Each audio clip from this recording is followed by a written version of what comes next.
क्या कहती है आपकी राशि? जानिए अपनी कुंडली एवं राशियों का पूर्ण विश्लेषण आचार्य चंदन शांडिल्य जी से। नमस्कार मेरे प्रिय दर्शकों।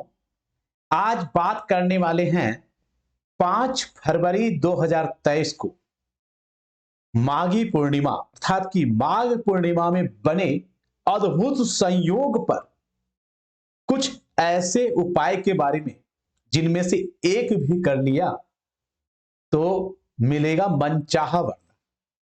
जी हां, माघ पूर्णिमा 2023 पर कुछ ऐसे दुर्लभ संयोग बन रहे हैं जो कई दशकों बल्कि आप बोल सकते हैं कि सैकड़ों वर्षों पर ऐसे ऐसे अद्भुत संयोग इस वर्ष बन रहे हैं। और ऐसे खास दिन पर आप इनमें से कोई भी अगर एक उपाय करते हैं तो माता लक्ष्मी स्वयं आपके घर दौड़ी चली आएंगी। क्योंकि दर्शकों, आप सभी जानते हैं कि हमारे हिंदू धर्म के शास्त्रों के अनुसार, वैदिक मान्यताओं के अनुसार पूर्णिमा का विशेष महत्व बताया गया है, लेकिन उसमें भी माघ पूर्णिमा की महत्ता तो और भी ज्यादा विशेषा विशेष हो जाती है। और इस वर्ष जैसा कि आपको बताया कि बहुत ही अद्भुत संयोग बन रहे हैं माघ पूर्णिमा पे। आप सभी जानते हैं कि पूर्णिमा के दिन भगवान विष्णु का पूजन करने का विधान है। इस दिन श्रद्धालु अपने घर में भगवान सत्यनारायण भगवान की पूजा एवं कथा भी करवाते हैं, जिससे उन्हें असंख्य पुण्य की प्राप्ति होती है। तथा पूर्णिमा के दिन अगर आप बात करें कुछ विशेष उपाय करते हैं तो अगर किसी के जन्म कुंडली में चंद्रमा कमजोर हो या चंद्रमा राहु से पीड़ित हो, ग्रहण दोष लगा के बना हो, या शनि से पीड़ित हो, विषयोग लगा हो, या चंद्रमा अशुभ हो, तो ऐसे में चंद्र दोष से भी राहत मिल सकती है। कहते हैं कि जिसके जन्म कुंडली में चंद्रमा स्ट्रांग हो जाए उसके दिमाग में ऐसे ऐसे क्रिएटिव आइडिया आते हैं, जिस आइडिया से अगर वो छोटे से कारोबार से भी शुरुआत करते हैं तो वो अपने व्यापार को लाखों, करोड़ों, अरबों, खरबों के टर्नओवर में बदल देते हैं, क्योंकि उनके मन में ऐसे ऐसे विचार, क्रिएटिव आइडियाज उत्पन्न होते हैं। और अगर चंद्रमा अशुभ हो तो जीवन में निराशा, अंधकार और डिप्रेशन में व्यक्ति चला जाता है, क्योंकि मन हमेशा दुखी होता है।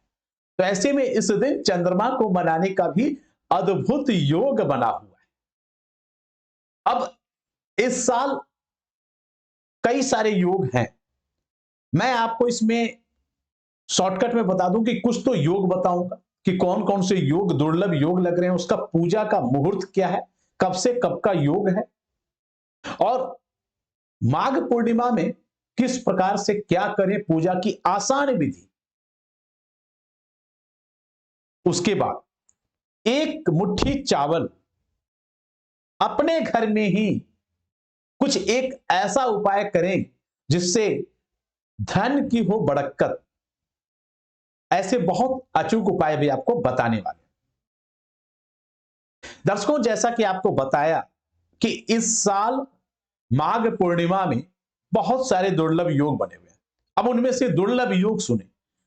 इस साल आश्लेषा नक्षत्र में चंद्रमा होंगे तथा गुरु अपनी खुद के राशि में होंगे, शनिदेव अपने खुद के राशि में होंगे एवं चंद्रमा भी अपने खुद के राशि में होंगे।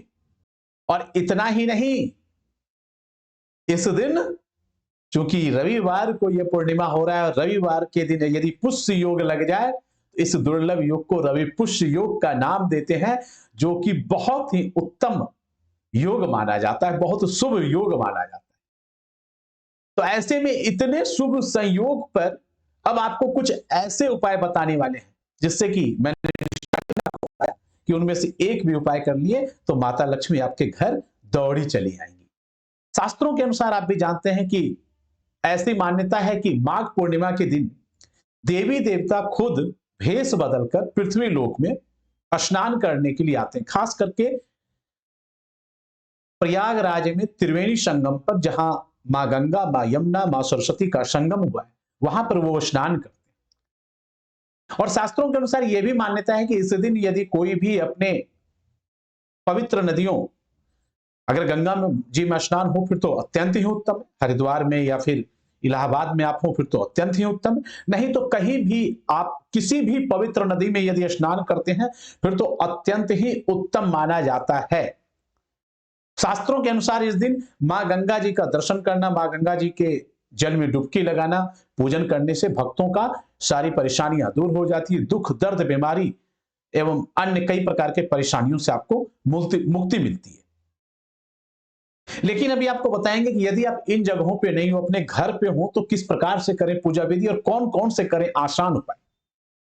दर्शकों, आप जान लेते हैं कि इस वर्ष पूर्णिमा की तिथि कब से कब लग रही है।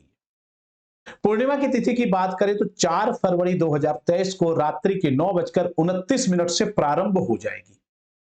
ध्यान करें नोट, 4 फरवरी को रात्रि के 9:29 से प्रारंभ हो जाएगी और 5 फरवरी को रात्रि के 11:58 तक पूर्णिमा तिथि रहने वाली है, उस दिन समाप्त होगी। तो चूंकि उदय तिथि शास्त्रों के अनुसार उदय तिथि मान्य होता है, तो उदय तिथि के अनुसार 5 फरवरी है, तो इसलिए इस वर्ष 5 फरवरी 2023 को ही माघ पूर्णिमा मनाया जाएगा। अब आइए जानते हैं कि वो दुर्लभ योग, जैसे कि मैंने आपको बताया था आयुष्मान योग।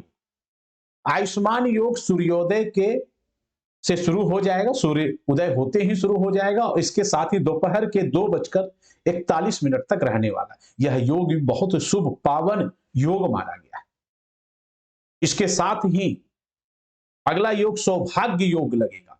सौभाग्य योग आपको दोपहर के 2:41 अर्थात कि जब आयुष्मान योग की समाप्ति होगी उसके बाद सौभाग्य योग शुरू हो जाएगा, जो कि अगले दिन 6 फरवरी के दोपहर के 3:25 तक रहने वाला है।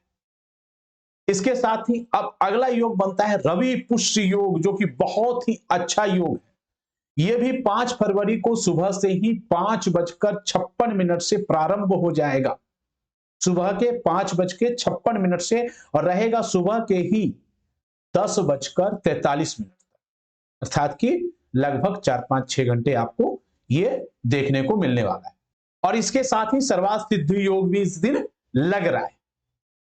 तो अब इस दिन यदि आप मान लो किसी पवित्र तीर्थ स्थान पे, किसी अच्छे पवित्र नदी के तट के पास नहीं है, तो किस प्रकार से करें पूजन अपने घर में। कुछ नहीं करना है, अपने घर में प्रातःकाल सुबह उठ जाए, उठने के बाद सुबह प्रातःकाल अपने घर में झाड़ू पोछा जो भी करते हैं वो सब कर दें। करने के बाद अपने नहाने के पानी में 2 बूंद या जितना भी थोड़ा बहुत गंगा जल आप मिला दें, बस हो गया आपको मां गंगा का आशीर्वाद, डुबकी लग गया मां गंगा में। तो आप पवित्र नदी मां गंगा के जल आपके घर में होगा, नहीं तो मिल जाता है, वो खरीदने से भी मिल जाता है। आप गंगा जल मिला दें और सुबह सुबह प्रातःकाल स्नान कर लें। स्नान ध्यान करने के बाद स्नान करते समय मन ही मन मां गंगे, मां नर्मदे, मां गोदावरी, मां सरस्वती, मां यमुने, या जो भी आपको पवित्र नदी, जिन जिन नदियों को आपको स्मरण है, जिन नदियों को आप मानते हैं, उन नदियों का स्मरण करें मन ही मन, उन्हें प्रणाम करें, उनसे आशीर्वाद लें, अपने गलती के लिए माफी मांगे कि हे मां मुझे माफ करें, आगे के लिए मार्गदर्शन दें। और इसके साथ ही नहाने के बाद अब अपने घर के मंदिर में दीप प्रज्वलित करें। हो सकता है तो घी का दिया अगर हो तो उससे प्रज्वलित करें, और गंगा जल से सभी मूर्तियों को अभिषेक करें या फिर छींटे लगा दें गंगा जल के, जिससे मूर्तियां शुद्ध हो जाए। इसके बाद इस दिन आपको करना क्या है कि भगवान विष्णु एवं माता लक्ष्मी का पूजा का इस दिन विशेष विधान है। यदि सत्यनारायण भगवान का पूजा हो फिर तो बहुत अच्छा है, नहीं तो भगवान विष्णु की आरती करें। भगवान विष्णु का मंत्र ओम नमो भगवते वासुदेवाय नमः, इन मंत्रों का एक माला जाप कर लें। यदि पुरुष सूक्त का जाप कर सकते हैं तो पुरुष सूक्त का भी जाप करें, कनकधारा स्तोत्र का जाप करें, श्री सूक्त का जाप करें, और फिर माता लक्ष्मी जी की भी आरती करें और भगवान विष्णु की भी आरती करें। भगवान विष्णु के पूजन में एक बात याद रखें कि तुलसी का पत्ता अवश्य चढ़ाएं। शास्त्रों के अनुसार भगवान विष्णु तुलसी के पत्ते के बिना कोई भी भोग स्वीकार नहीं करते। और चंद्र उदय होने के बाद चंद्रमा को प्रणाम करें, चंद्रमा को अर्घ्य दें, 10-15 मिनट चंद्रमा की रोशनी में अपने आप को देखें। ऐसा करने से चंद्र का जो दोष है उससे आपको मुक्ति मिलेगी। चंद्रमा के बीज मंत्र का जाप करें, या चंद्रमा का एक मंत्र और भी है, ओम सोम सोमाय नमः, इस मंत्र का जाप करें, या फिर ओम श्राम श्रीम श्रोम सः चंद्रमसे नमः, ओम श्राम श्रीम श्रोम सः चंद्रमसे नमः, इन मंत्रों का जाप करें कम से कम 21 बार या एक माला, जिससे चंद्रमा के अशुभ चीजों से आपको मुक्ति मिल सके। और इस दिन जरूरतमंद व्यक्ति को एवं गरीब व्यक्तियों को दान पुण्य कमाना चाहते हैं दान देके, तो आप दान करें, उनको भोजन अर्पण करें। इस दिन पूर्वजों के निमित्त भी कुछ दान अर्पण करने से राहत मिलता है। इस दिन खास करके आसपास में कोई गौ माता हो तो उनको भी भोजन कराएं, इससे भी आप कई प्रकार के कष्टों से मुक्ति पाते हैं। इसके साथ इस दिन आप अपने ब्राह्मण को, जिस भी पंडित जी पे आपको भरोसा है, जिस पंडित जी से आपका अच्छा संबंध है, जिस पंडित जी को आप कुछ दान देना चाहते हैं, आप दान दे सकते हैं। अगर वो नहीं है तो ऑनलाइन दान कर दें, क्योंकि इस दिन ब्राह्मणों के दान करने से भी असंख्य पुण्य की प्राप्ति होती है। अब आता है एक वो उपाय जिसको आपको एक आसान उपाय बता दें। अगर आप अपने माता जी के अपने साथ रहें तो उस दिन चंद्र उदय होने के बाद चंद्रमा की रोशनी में प्रणाम करते हुए माता जी के सामने माता जी को प्रणाम करें, फिर चंद्रमा को भी प्रणाम करें, और चंद्रमा की रोशनी में माता जी से एक मुट्ठी चावल रखें। अपने हाथ में एक मुट्ठी चावल लें रुमाल वगैरह में, और उस चावल को रुमाल के समेत अपने जहां लॉकर वगैरह रखते हैं, जहां रुपये पैसे रखते हैं, वहां रख दें। इससे आपके धन में बढ़त हो। तो दर्शकों, आप इन छोटे छोटे उपायों को करके माघ पूर्णिमा का विशेष लाभ प्राप्त कर सकते हैं। चलिए, कार्यक्रम कैसा लगा आप जरूर बताएं। मिलते हैं अगले कार्यक्रम में, तब तक के लिए नमस्कार। जय मां गंगे। क्या कहती है आपकी राशि, जानिए अपनी कुंडली एवं राशियों का पूर्ण विश्लेषण आचार्य चंदन शांडिल्य जी से।